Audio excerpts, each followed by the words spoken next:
What's up? Luto po tayo ng Tagalog na tinolang manok. Wow! At yan, habang ginigisa ko po ang luya at ating mga sibuyas, bawang, na napakasarap, napakabango. Sinunod ko na po ang ating Tagalog na manok, na napakainam at napakadilaw po ng sabaw. At habang hinahalo ko po ay atin na pong nilagyan ng paminta at ng ating Wow. pampasarap na Wow! bechin. At isusunod ko na rin po ang ating mahiwagang patis. Kita niyo? Ayan, nagigisa ng mga Tagalog na manok, mga Kadabok Vlogs.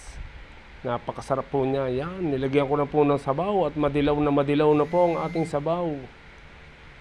Mga Kadabok Vlogs. At yan, inihulog ko na po ang ating papaya. Mga Kadabok Vlogs. Napakasarap po niya ang ating tinolang Tagalog. Yan, malambot na po ang ating karne. Kaya nilagay ko na po ang ating talbos. At yan po ay ready to eat na.